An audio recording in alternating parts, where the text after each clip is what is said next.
여러분 이 살아있는 권력이라는 말을 아마 여러분 들어보셨을 겁니다.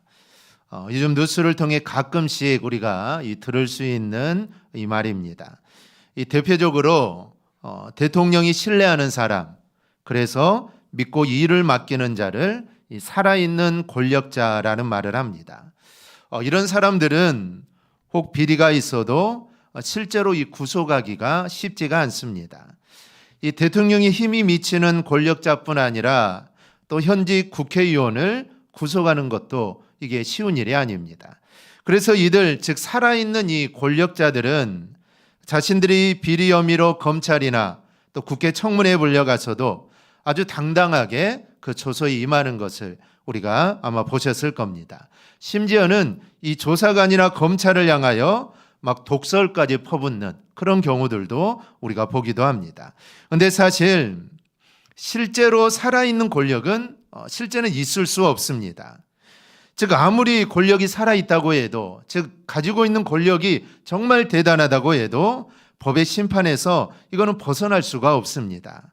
아무리 권력이 있어도 법에 순응해야 하는 것입니다. 그런데 오늘 우리는 실제로 살아있는 권력자를 우리는 보게 됩니다.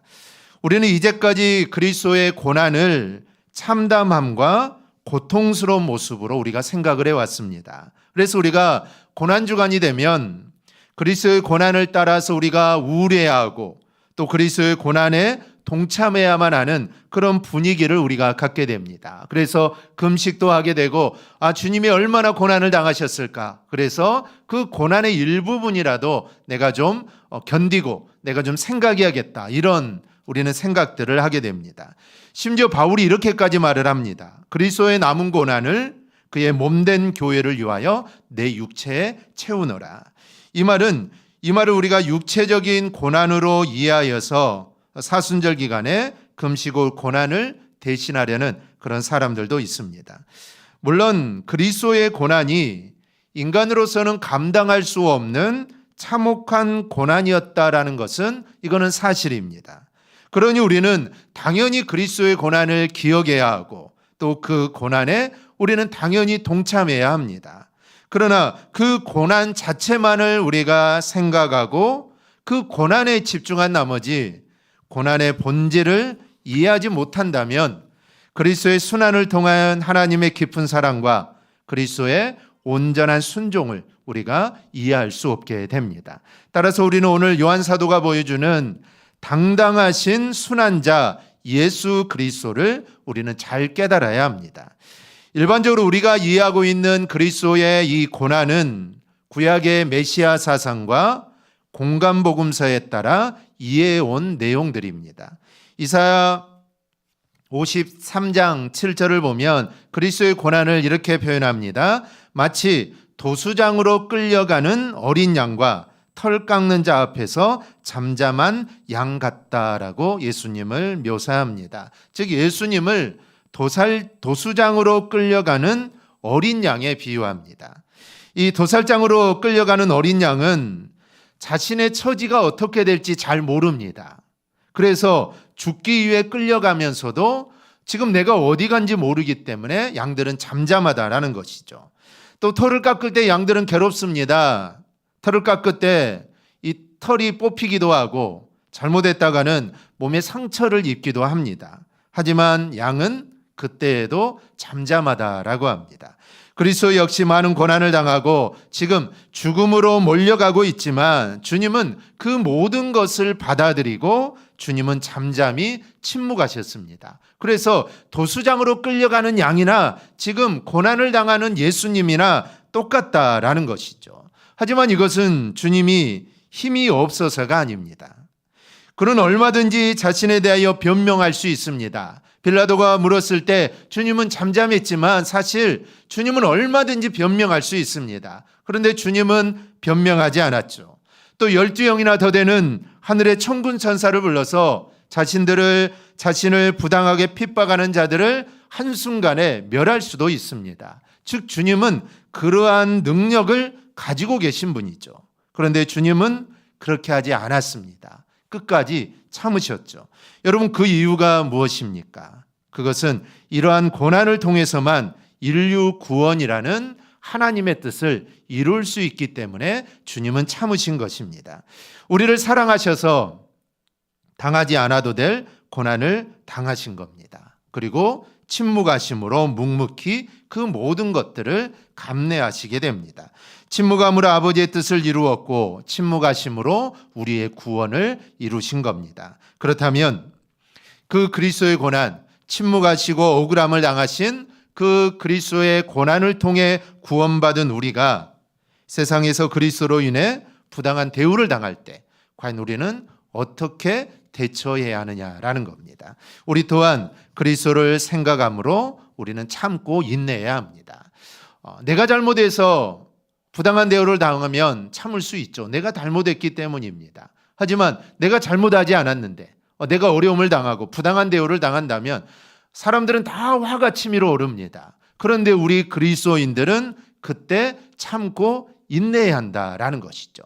그때 나오는 말은 험한 말일 수밖에 없습니다. 그때 좋은 말 할 사람이 어디가 있겠습니까? 그러니 참으라는 것입니다.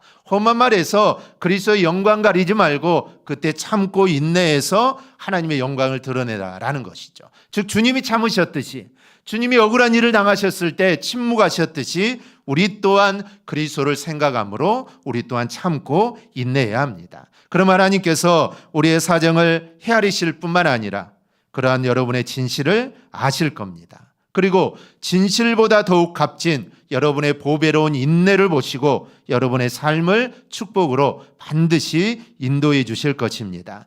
주님이 이렇게 고난을 참으셨습니다.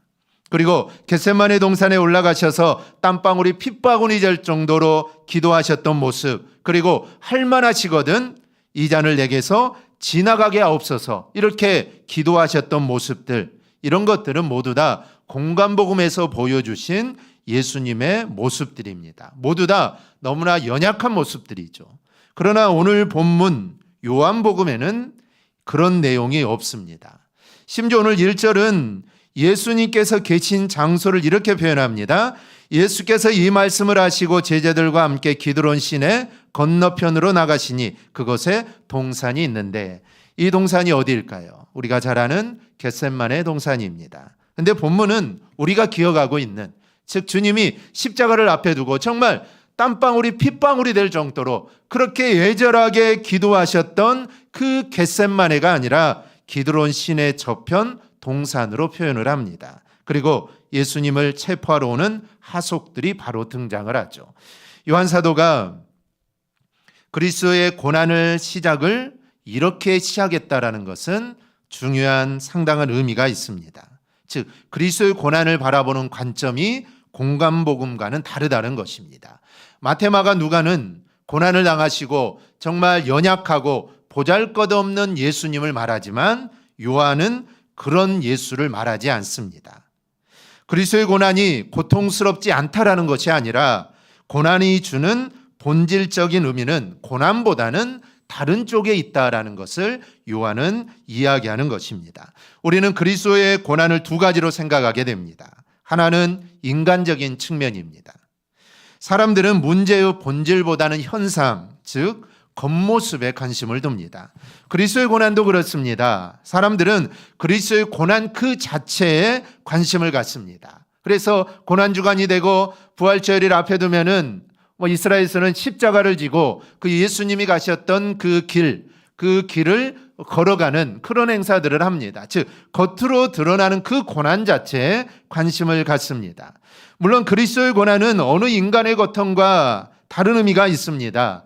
죄 없이 당한 고난이고, 또 하나는 다른 사람, 즉 우리를 위하여 죄를 대신하여 당하는 고난이라는 점입니다. 그런 점에서 그리스도의 고난은 특별한 것이죠. 하지만 그리스도의 고난은 고통이라는 것만이 아닌 또 다른 점이 있습니다. 그리스도의 고난의 또 하나는 예수님의 측면, 즉 하나님의 시각입니다. 본문은 고난이 하나님의 뜻이라는 것을 분명하게 밝힙니다. 11절을 보면 아버지께서 주신 잔을 내가 마시지 아니하겠느냐. 즉 예수님은 자신이 당한 고난이 하나님께 주신 잔임을 분명하게 아시고 그 고난 속으로 주님은 당당하게 들어가신 겁니다. 즉 어쩔 수 없이 마테마가 누가는 연약한 예수, 그래서 정말 연약한 모습으로 십자가로 가시는 주님을 묘사하지만 오늘 요한은 어쩔 수 없이 끌려가시는 것이 아니라 당신께서 고난의 주도권을 쥐고 그 고난을 이끌어가고 있다라는 것을 우리에게 말씀해 줍니다. 본문 4절을 이 사실을 예수께서 그 당할 일을 다 아시고라고 표현을 합니다.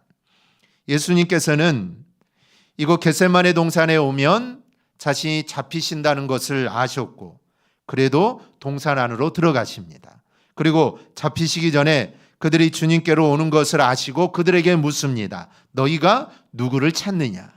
한마디로 잡히실 것을 작정을 하시고 여기에 오신 겁니다. 우리가 이것을 어떻게 이해할 수 있겠습니까? 이 호랑이를 잡으려면 호랑이 굴로 들어가야 한다는 말이 있습니다. 이 말과 마찬가지로 오늘 예수님은 사탄을 잡기 위해서 사단의 소굴로 들어가는 것과 같습니다. 이제까지 예수님은 여러 차례 이 잡힐 수 있는 상황이 있었습니다. 그런데 아직 주님의 때가 되지 않았기 때문에 주님은 잡혀주실 수가 없는 것이죠. 그래서 여러 가지 상황, 여러 가지 일들로 인해 예수님은 잡히시지 않았습니다. 그런데 이제는 그렇게 하지 않습니다. 오히려 그들의 그물망 속으로 스스로 주님이 들어가고 계십니다. 이것은 고난이 하나님의 뜻 가운데 있고 이제 그 뜻을 이룰 때가 되었다라는 것을 주님은 아시고 그 안으로 들어가시는 겁니다. 따라서 오늘 우리는 이제까지 생각했던 그리스도의 고난이 아니라 요한 사도가 보여주는 대로 주님의 시각으로, 즉 하나님의 시각으로 그리스도의 고난을 우리는 바라볼 줄 알아야 합니다. 주님의 고난은 하나님의 뜻을 이룬 사건입니다. 즉 그리스도의 고난은 하나님을 기쁘시게 해드리는 사건입니다. 즉 슬프고 그런 사건이기도 하지만 또 한편으로는 하나님을 정말 기쁘시게 해드리는 사건이라는 것이죠. 우리의 고난도 이러기를 바랍니다. 우리가 많은 어려움을 당합니다. 하지만 어려움을 어렵다라고만 생각하지 마시고 왜 나에게 왜 이런 어려움이 올까 이렇게 생각하지 마시고 하나님의 뜻이 이 어려움과 고난 속에 하나님의 뜻이 반드시 있다라는 생각을 가지고 그 고난 속으로 여러분 들어갈 수 있기를 바랍니다. 고난 속에는 하나님의 뜻이 반드시 있습니다. 하나님의 섭리가 반드시 있습니다. 그냥 고난을 당하는 게 아닙니다. 하나님의 뜻이 반드시 있다라는 것이죠. 그래서 우리는 그 뜻을 깨닫고 그 고난 속으로 우리는 당당하게 들어가야 합니다. 그래야 그 고난을 잘 감당하여 하나님의 뜻을 이루는 삶을 꼭 살아갈 수 있기를 바랍니다. 먼저 우리는 그리스도의 고난에서 하나님의 뜻을, 하나님의 일을 이루시는 방법을 보아야 합니다. 앞에서 말씀드린 대로 우리는 예수님께서 고난을 당당하게 맞이하고 있음을 알 수 있습니다. 아예 예수님은 자신을 팔아넘긴 유다가 있는 곳으로 걸어 들어갔습니다. 그러면 왜 예수님께서는 이 고난이라는 구덩이로 스스로 걸어 들어가셨느냐라는 겁니다. 그 이유는 예수님이 이 땅에 오셔서 하나님의 일을 이루시는 방법이 이 고난이라는 것밖에 달리 방법이 없기 때문입니다. 만약에 다른 방법이 있었다면, 즉 하나님의 뜻을 이루고 우리를 구원하는 방법이 이 고난 말고 만약에 다른 방법이 있었다면 주님은 당연히 그 일을 했겠죠. 그런데 하나님의 뜻을 이루고 우리를 구원하는 방법은 고난밖에는 없습니다. 즉 주님이 고난을 당하시고 십자가를 지고 죽으시는 일, 이것밖에 없다라는 것이죠. 그래서 주님은 그 길을 스스로 걸어가시는 겁니다. 오히려 고난을 적극적으로 맞이하고 당당하게 나아가는 주님의 모습을 우리는 볼 수 있습니다. 이것만이 죄를 속할 수 있기 때문입니다. 그래서 예수님은 베드로가 검을 뽑아서 이 검으로 예수님을 지키려고 했습니다. 하지만 주님은 그 검으로 하나님의 일을 이루시지 않았습니다. 물론 검으로 하나님의 일을 이룰 수 있겠죠. 하지만 그것은 하나님의 방법이 아니고 하나님의 뜻이 아니기 때문에 고난을 당하시는 방법으로 하나님의 뜻을 이루어 가시는 것입니다. 이 베드로의 행동을 통한 하나님의 일을 드러내는 것은 이것만이 아닙니다.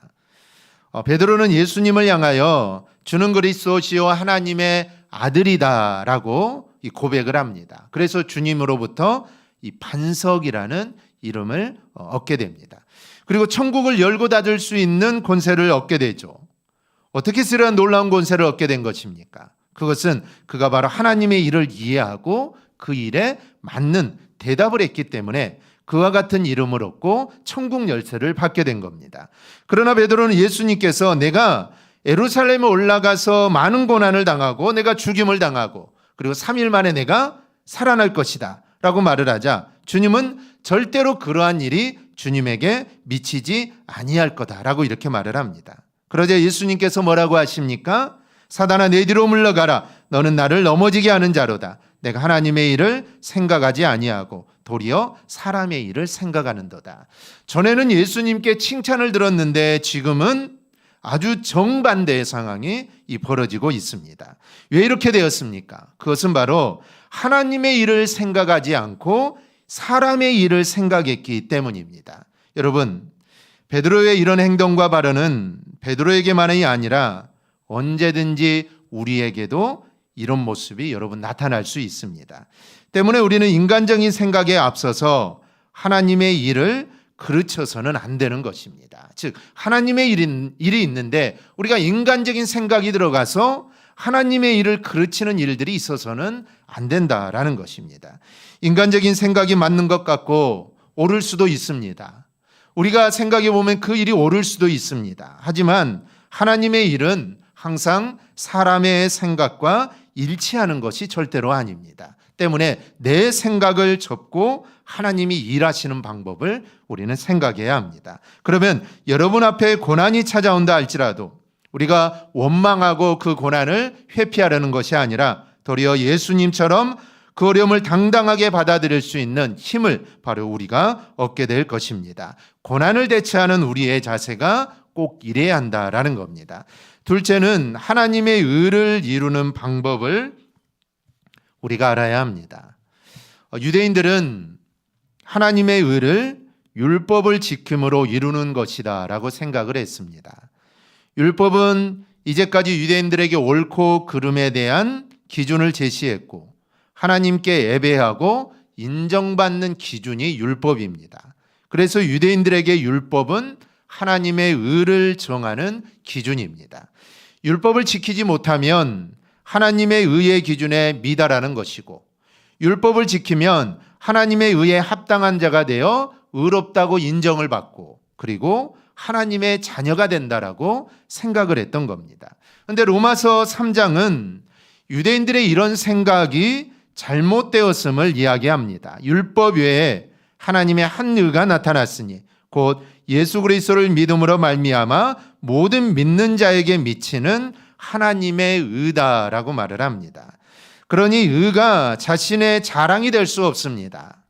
율법으로 의를 세우려는 자들은 자신을 자랑하기 위한 것이기 때문에 율법의 의로는 자신을 자랑할 수 있습니다. 즉 내가 율법을 잘 지켜서 율법을 잘 지키면 내 자신을 자랑하게 되겠죠. 우리가 쉽게 생각해서 십계명을 잘 지키면 야 나는 십계명을 잘 지킨다라고 내 자신을 자랑하게 됩니다. 그러면 결과가 무엇입니까? 율법의 의로는 결코 자신을 구원할 수 없습니다. 내가 십계명을 잘 지켜서 내가 이것이 나에게 의다라고 해서 내가 구원받는다면 그게 가능하겠지만 여러분 그 의로는 절대로 구원을 받을 수 없습니다. 구원을 받을 수 없죠. 그래서 자랑할 수 없다라는 것입니다. 그것은 자랑할 게 못 된다는 것이죠. 구원을 받을 수 있다면 자랑할 수 있겠지만 구원도 받지 못한 것 자랑해서 뭐 하겠냐라는 것이죠. 하나님의 의는 결코 어느 한 가지도 자신의 자랑과 관련된 것이 없습니다. 그래서 로마서 3장 27절은 이렇게 말씀합니다. 그런즉 자랑할 때가 어디냐 있을 수가 없느니라. 무슨 법으로냐 행위로냐 아니라 오직 믿음의 법이니라. 그러니까 하나님의 의는 율법이 아니라 믿음인 겁니다. 즉 예수 그리스도를 믿는 믿음입니다. 이 믿음은 하나님이 우리에게 주신 선물입니다. 그러니 여러분 자랑할 게 없다라는 것이죠. 예수님께서 당당하게 십자가의 고난을 향하여 당당하게 걸어가신 이유가 바로 여기에 있습니다. 하나님께서 말씀하신 그 의를 세우기 위하여 오늘 주님은 고난 속으로 당당하게 들어가시는 겁니다. 만약 예수님께서 이 고난을 거절하고 회피한다면 어떻게 하나님의 의를 이룰 수 있겠습니까? 그래서 예수님은 당신을 잡으러 온 하속들에게 내가 바로 예수다라는 것을 아주 당당하게 밝히는 겁니다. 하나님의 의를 이루는 방법은 단 하나, 예수 그리스도를 믿는 것입니다. 다시 말하면 우리의 죄를 대신하여 모진 고난을 받으시고 십자가에 운명하신 예수님을 믿는 것, 이게 바로 하나님의 의를 이루는 것이고, 이 사실을 믿는 자에게 우리 하나님은 너는 의롭다라고 우리를 인정해 주는 것입니다. 여러분, 율법을 온전히 지키는 행위가 아닙니다. 그 어떤 열심과 열정을 동반한 인간적인 행위도 아닙니다. 단 하나, 예수님이 나의 죄를 대신하여서 죽으셨다라는 것, 이 사실을 믿는 것입니다. 이게 바로 하나님을 충족시킨 하나님의 의인 것입니다. 그런데 요즘에는 그리스도를 믿는 믿음조차도 자신의 열심을 드러내는 증거로 삼으려는 사람들이 많습니다. 여러분, 믿음이 무엇입니까? 믿음이라는 것은 나는 아무런 행위도 한 것이 없는데 예수님이 나를 대신하여 십자가에 돌아가신 것을 믿는 게 여러분 믿음입니다. 이것이 진정한 믿음입니다. 그런데도 다른 사람과 나를 뭔가 구별하고 싶고 다른 자신의 의를 내가 다른 사람에게 드러내고 싶은 사람은 믿음까지도 자신의 열심 때문에 이루어진 것으로 생각을 합니다. 베드로는 예수님을 잡으러 온 하속들에게 칼을 들어서 예수님을 지킬 정도로 예수님을 지키려는 열정이 남달랐던 사람입니다. 그런데 그 열정을 율법적인 열심과 관련하여 설명할 수 있습니다. 만일 베드로의 인간적인 열정으로 하나님의 의가 세워졌다면 그가 베드로에게 얼마나 자랑이 되겠습니까? 이 칼을 들어서 지금 예수님을 지켰다면 아마 베드로는 가는 곳마다 이야기를 했을 겁니다. 내가 예수님을 지켰다. 내가 이 칼로 예수님을 지켰다라고 아마 그는 자랑을 하며 다녔을 것입니다. 이거는 자랑거리밖에 되지 않습니다.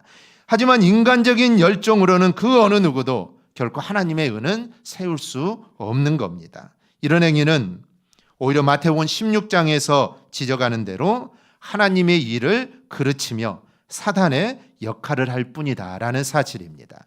예수님은 베드로의 칼을 빌리지 않더라도 말씀 한마디로 그들을 다 제압할 수 있습니다.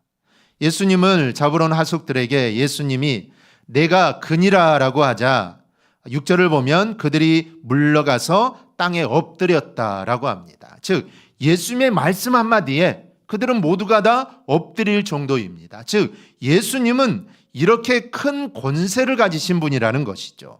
그런데도 주님은 그 권세를 사용하지 않았습니다. 왜냐하면 그 권세로는 하나님의 의를 세울 수 있는 것이 아니기 때문입니다.